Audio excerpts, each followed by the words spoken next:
Olá, tudo bem? Como vocês estão? Muito obrigado mais uma vez por permitir que eu entre na casa de vocês para esse nosso bate-papo, neste programa, na Semana Santa. Espero que tenham vocês todos aí na sua família uma Semana Santa maravilhosa, né? Como será esse nosso programa de hoje, muito especial.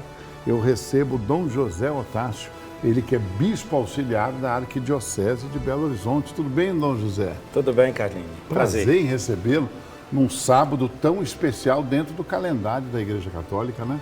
Pois é, hoje o Sábado Santo, né, o também chamado Sábado da Aleluia. Estamos aí percorrendo estes dias. Última quinta-feira e sexta começamos chamamos o Tríduo Pascal, 3 dias, 3 mistérios celebrados.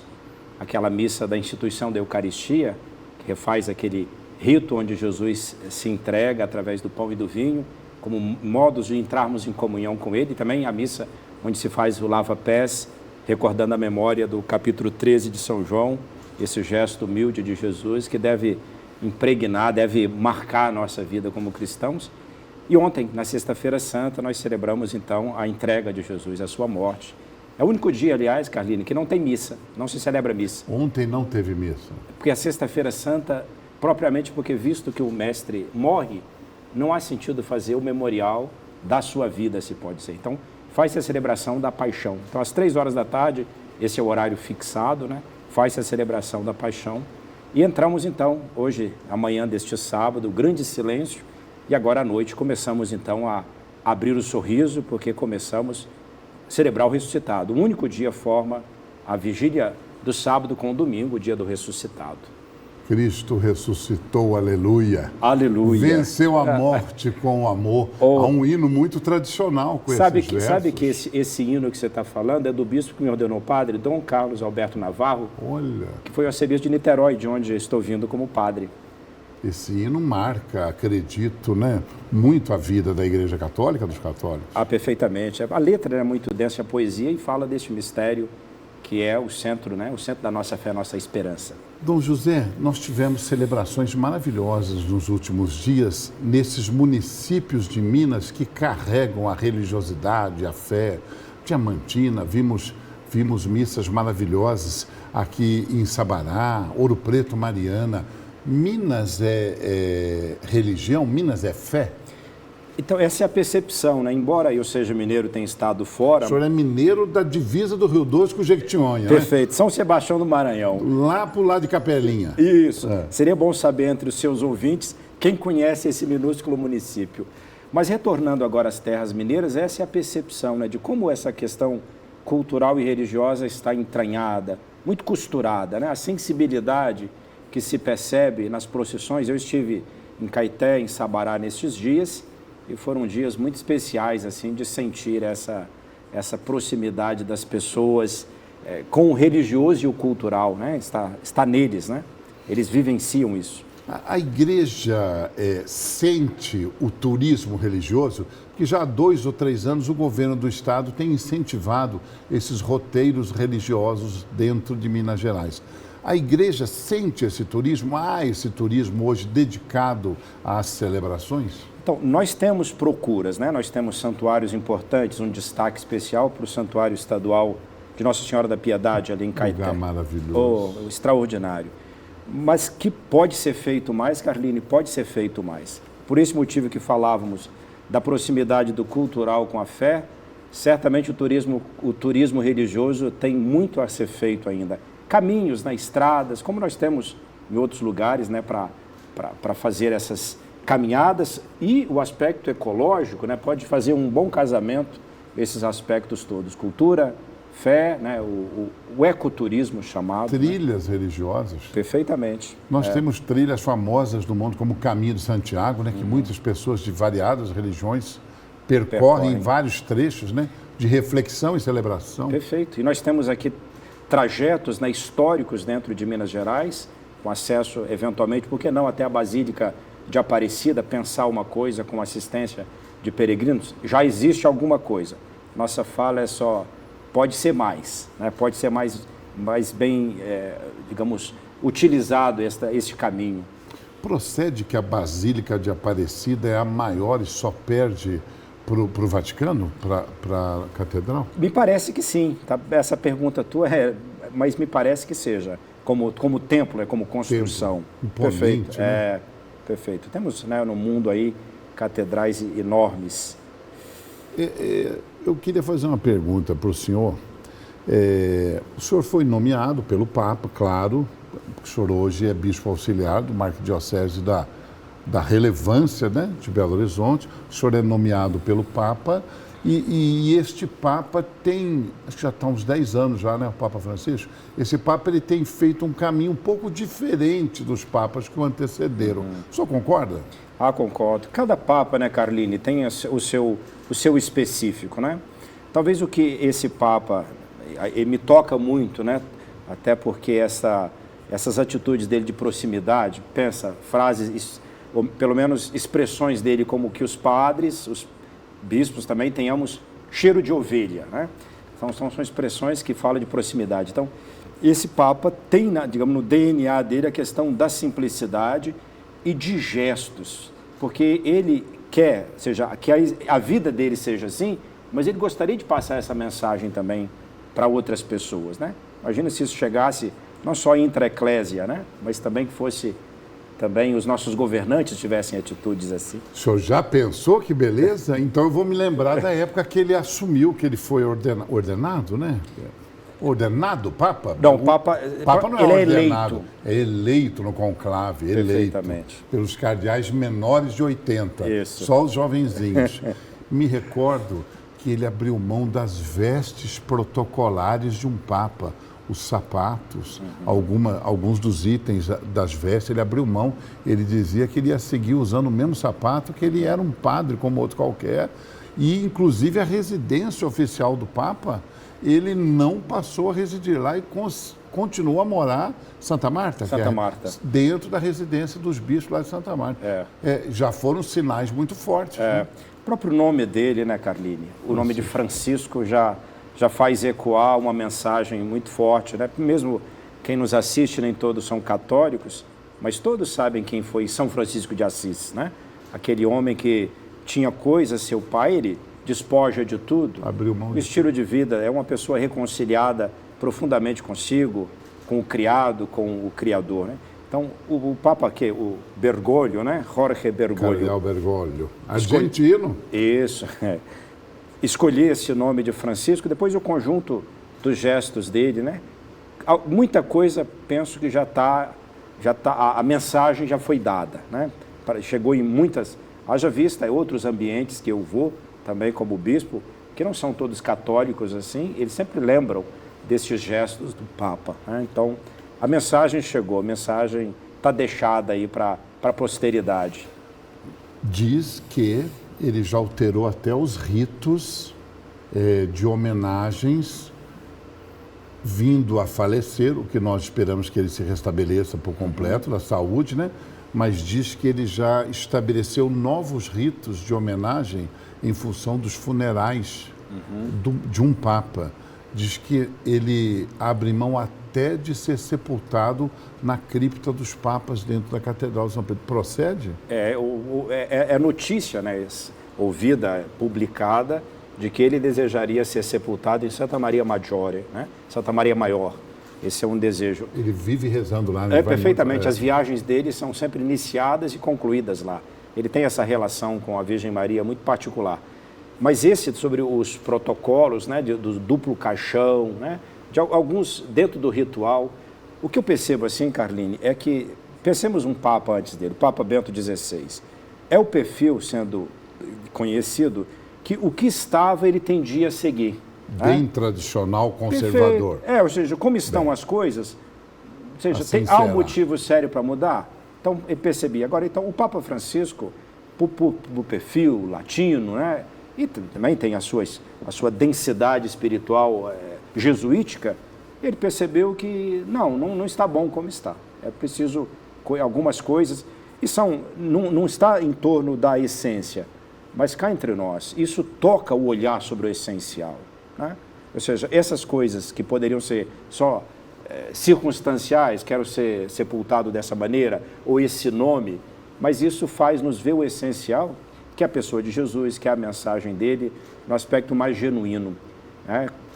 Que a nossa mochila de coisas, de adereços, fique mais leve, né? Para que o essencial seja proposto. Eu fico pensando dentro da igreja como isso deve chocar, né? Ah, sim. Porque uma instituição milenar, ter esses dogmas alternados, essas mudanças de comportamento, a gente até percebe como leigo algumas alternâncias. Ele vem, esse despojamento, antes um conservador, antes do conservador um homem também bastante libertador, que hoje é um santo, né? São João Paulo II. São João Paulo II. E antes dele, claro que João Paulo I não teve oportunidade, Paulo VI, que também era um seguidor de ritos. Parece que há uma alternância dentro da igreja. Isso, Carnini. É só distinguir, né? Quando nós falamos de dogmas, elementos de fé e de moral, estas coisas, elas permanecem. Me perdoa. Perfeito. Não, só para... Diretrizes. Isso, perfeito. Mas mas a reflexão tua procede, e eu vejo nessa perspectiva de que essas coisas que permanecem, mas o nosso olhar sobre elas muda nosso olhar. Por quê? Pensemos, qual é o essencial do cristianismo? Você fala, quanto à fé, é o mistério, isso que nós estamos celebrando nesses dias, né? Vamos celebrar hoje o ressuscitado. Mas se nós juntarmos muitas coisas a isso, né? Do jeito de vestir, costumes, pode ser que a gente perca o essencial. Então, penso que as atitudes do Papa Francisco não mudam as coisas essenciais, mas muda nosso olhar sobre ele. Estamos encerrando aqui na TV. Queria a mensagem de Páscoa do Senhor para todos que estão nos acompanhando até agora na TV. Tá bem, gostaria de que nós sentíssemos assim, né? Esses fatos foram por causa de nós. Nós nos sentimos envolvidos, né? Não é um elemento só porque nós assistimos ou celebramos fatos para contemplar externamente, né? Esses fatos, eles dizem respeito à nossa vida. Nós estávamos como que afogando e alguém nos tirou de lá e deu para a gente a oferta de uma existência plena. Então, uma feliz Páscoa para todos e que isso não seja só celebrada de Jesus, mas a dele estamos envolvidos nesta. E que nós também sejamos pascalizados com ele. Dom José Eustáquio, muito obrigado pela sua visita aqui no Em Minas, na TV Alterosa. Agora nós encerramos a nossa transmissão para todo o estado, mas seguimos com o bate-papo com o Dom José Eustáquio no nosso canal do YouTube do Portal AI. Corre para lá! Tem muita coisa e segredos de Roma que ele vai contar para você agora. Tchau e até a próxima.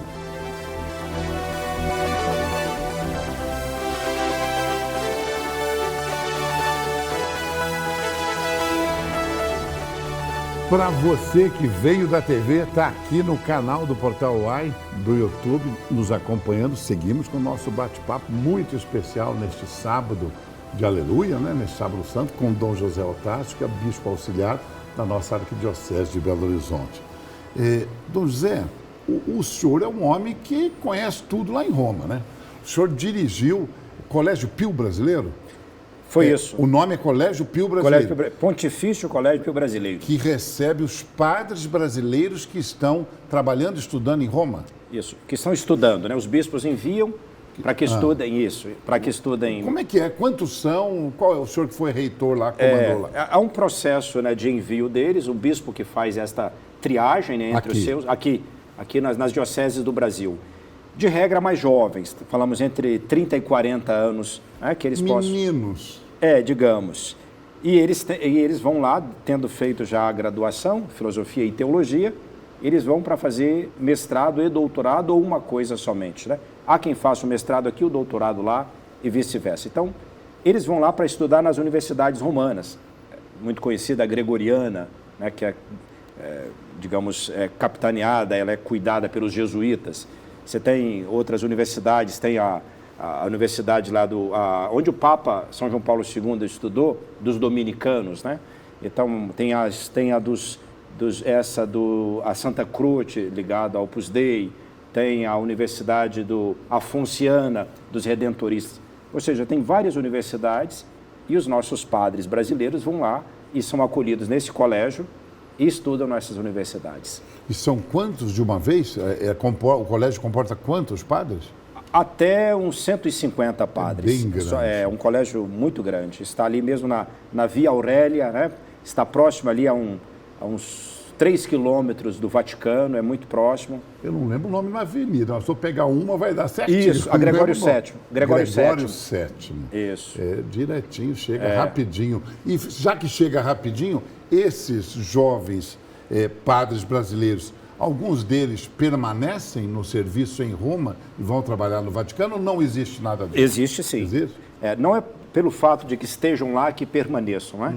Estando lá, eles podem ter contatos, mas é sempre enviados pelo seu próprio bispo. A Santa Sé, eventualmente, faz contato com o bispo e diz, olha, precisamos de um padre que trabalhe, que auxilie algum dos dicastérios da Curia Romana e o senhor poderia nos enviar um padre, podem eles indicar, né?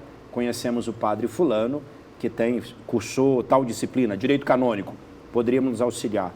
Temos sim, temos inclusive no dicastério dos bispos, o atual prefeito, Dom Montanari, que é um bispo, esteve estudando, depois retornou.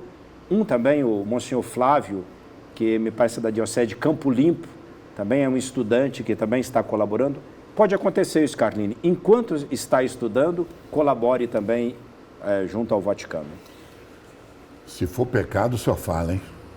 A hierarquia da Igreja Católica é tão rígida contra uma hierarquia militar?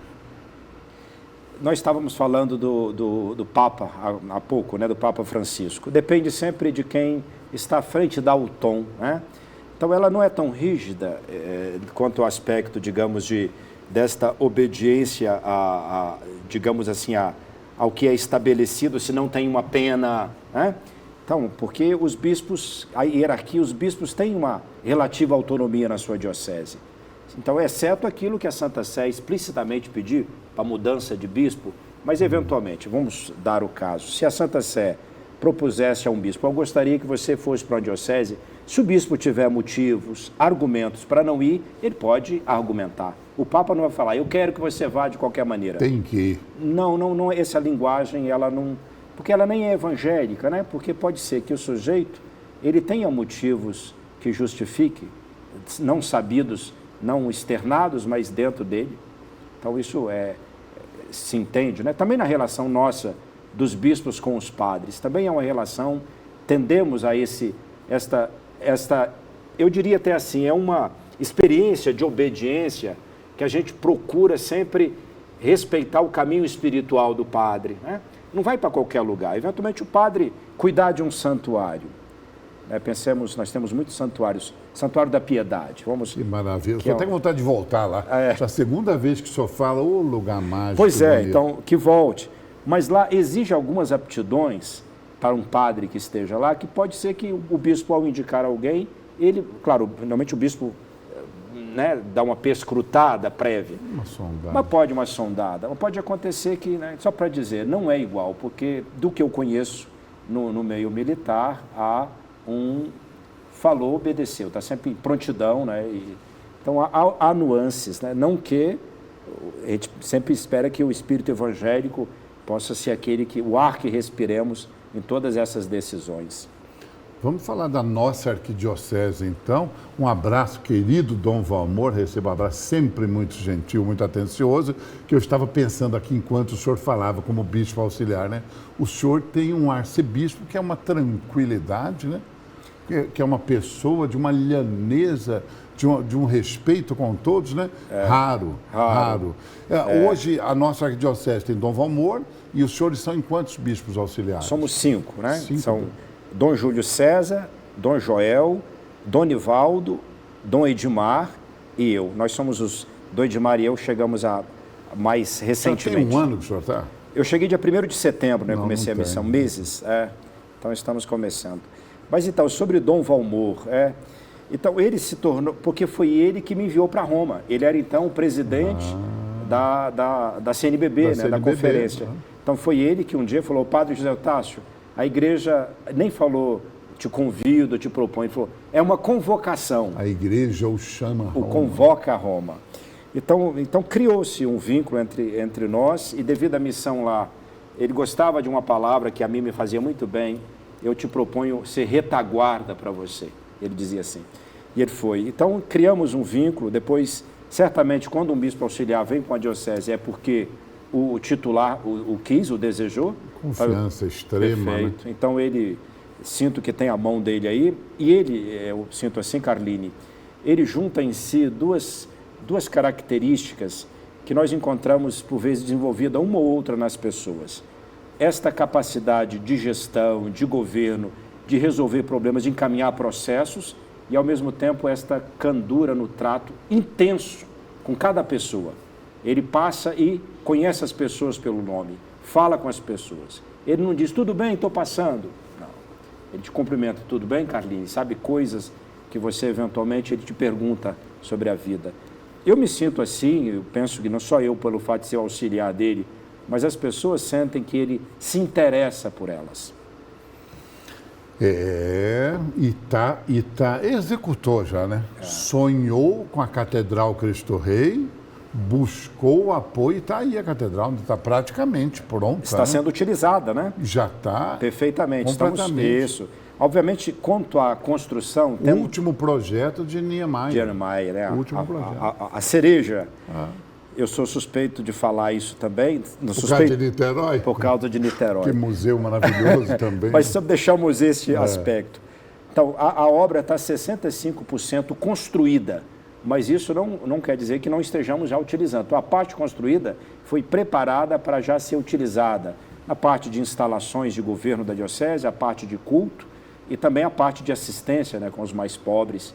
Então, já está em funcionamento. O que falta mais é o acabamento arquitetônico. Perfeitamente, né? Que são aqueles pórticos, né, de 100 metros de altura, então, para dar essa impressão. Porque a catedral ela foi pensada, Carline, para dar aquela ideia das catedrais, digamos, da Idade Média, onde não era somente o templo, você tinha universidade, o aspecto cultural, tudo em torno. Então, essa catedral ela tem esse complexo, né? Terá ali onde as pessoas terão vida social. Inclusive, tem um detalhe nas igrejas góticas, né? Que é se você ficar maravilhado ao olhar, né? Também pensa, ao olhar para uma estrutura de 100 metros, vai dar quase que esse vislumbrar-se, né? Que é criado diante de uma obra assim. Ela que nos remete a isso, Aparecida remete a isso, o Vaticano. E aquela catedral de Barcelona também. Maravilhosa. Como é que chama a catedral? Do Gaudí, né? Do Gaudí. Como é que chama aquela? Que já está em construção há não sei quantos anos, né? Mais de 100 anos. Mais de 100 anos em construção e ainda não está terminada. Perfeito. Que ela desponta no meio da cidade, né? Isso. A nossa vai ser mais rápido. Olha a piada. Vai ser mais rápido. Não, eu acho um bom tempo. Se ela remete às antigas catedrais, catedrais levavam décadas para ficarem prontas.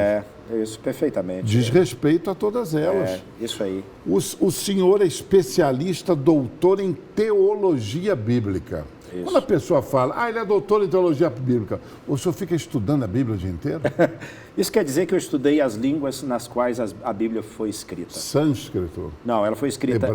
Hebraico e aramaico, Antigo Testamento, e grego, Novo Testamento. Se não me falha a memória, Dom Valmor era um dos únicos tradutores de Bíblia do hebraico, não era? Perfeitamente, do grego, isso. Então, ele fez as ciências bíblicas, né? E eu fiz teologia bíblica. Então, a área dele é até mais exigente nessa parte de línguas. Ele é mais sabido.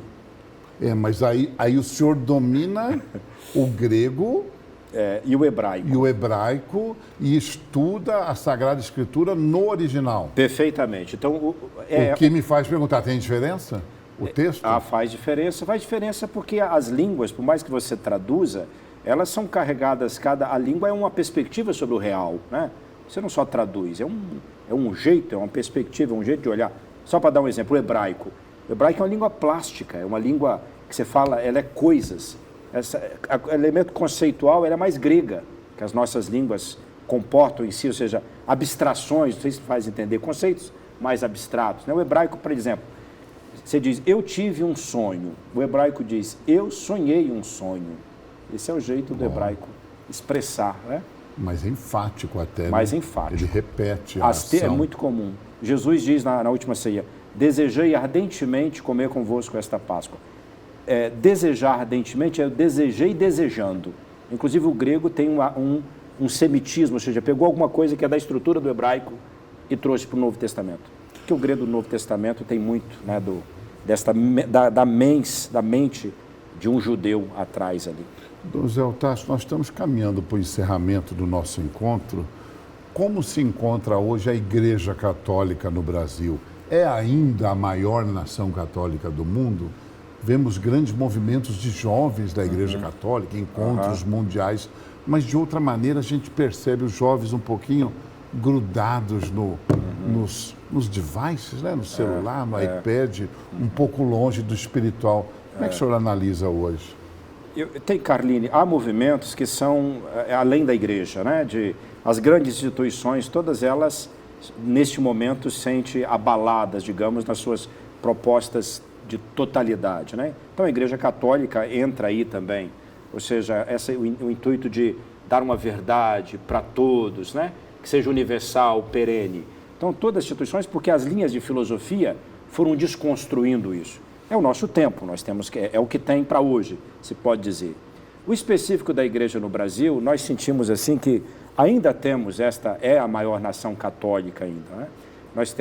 Mas temos nossas questões internas, né? As sensibilidades diferentes, que por vezes causam divisões, temos dificuldade por vezes desse diálogo, mas penso que estamos com caminhos muito interessantes. Próximo final de abril e início de maio, os bispos vamos estar reunidos em Aparecida, justamente para elaborar diretrizes, pensar a pastoral para o futuro. Acredito que vão sair coisas muito interessantes para a gente encaminhar dentro desses desafios que temos, como você disse, né? Os jovens menos interessados, porque pense você, a proposta que temos é extraordinária, a pessoa de Cristo. Por que isso não chega até lá? Então é o nosso jeito, é a linguagem, não estamos conseguindo apresentar. Então esse é algo que os bispos vamos conversar também, discutir, mas penso que não é que a gente vai encontrar soluções, mas pelo menos vamos continuar tentando. Caminhos novos que se apresentam. Perfeitamente. Encerrando o nosso bate-papo, quantos cardeais nós temos no Brasil hoje? Uau, você vai me fazer contar então. 6 ou 7? 6 ou 7. Eu tenho de Brasília Dom Paulo César, Dom Sérgio Rocha, o de agora de Porto Alegre. Dom Odilo? Não, Dom Odilo Scherer, né? O de Porto Alegre é o recém-feito, que é o presidente da CNBB. Ok, até o final vai vir. 6 ou 7? 6 ou 7. Todos menores de 80. Esses talvez até menos, 6. No próximo processo de escolha de Papa... Vão participar. São candidatos. São também eleitores e podem ser eleitos. Perfeitamente. O senhor vislumbra um Papa brasileiro? Por que não, né? Mas eu não tenho essa capacidade também de fazer uma leitura do nosso momento. Mas isso é a igreja que vai sentir, né? O Espírito Santo, cremos que é ele que age e utiliza esses meios, mas não teria condições. Mas vislumbro, por que não? Porque os brasileiros, nós temos uma capacidade de síntese muito boa também, né? Nós falamos dessas questões internas de tensões dentro da igreja, mas a maioria dos nossos bispos, eles são homens universais, né? Que conseguem, agregadores.